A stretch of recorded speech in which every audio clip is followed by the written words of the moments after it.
Here's an exercise demonstration video for the step up. In the step up, you should make sure that you have a sturdy object that you can take the entire load of your body weight, plus any extra load that you're carrying. Make sure that you're safe on this one because it sucks to get hurt trying to make yourself better and healthier.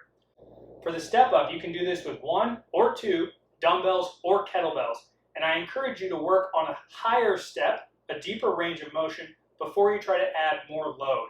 So try to step up onto a higher object before you try to step up with a heavier load. That way we strengthen our body through the full range of motion that our joints can move, rather than just super strengthening a small segment of our available motion. I have here a Home Depot bucket filled with rice. So it's pretty heavy and it has a good base of support for its size.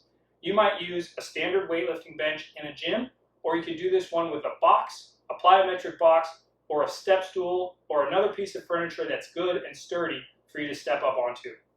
Finally, remember to check your overhead before you step up and crash your head into something, particularly if you're ever going to be holding weights or anything above your head. For the step up, when you do this one, whether with load or without, you want to make sure that you put your foot onto that object and you have ideally this height where the knee and the hip are about equal, and this way when I step up, I'm doing so from a relatively low position. As I step the body up onto that object, we've achieved that direct alignment through the entire body once again. And you can do many reps in a row on one leg, so you don't have to take too much time fussing around with rearranging your feet. When you do the step up, I also like to encourage my athletes to avoid using this foot on the floor for a boost. Usually what happens is as they go to step up, right about here, when the toes are still on the ground, the calf muscle will do a powerful movement to give us a little boost. And that means that this relatively small muscle with good leverage has done most of the work. We want these big, expensive muscles to be doing the work for us. So I like to encourage that we go up onto the toe and we maximize that ankle before we try to step up with this other leg. So now I can't get any contribution from my calf because it's already maximally contributed. That puts all the load here into my step up leg.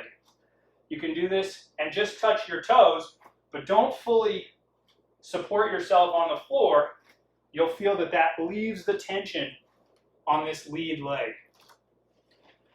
Now when you want to do this step up with load, again I'm going to remind you to be safe. Once you have that object in your hands, it's harder to dismount or to bail out safely.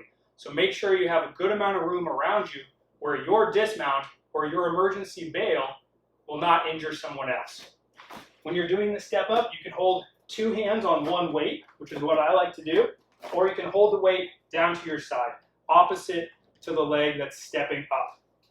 This is what I do with most of my athletes because it gives us more stability and more balance as we work on the step up motion.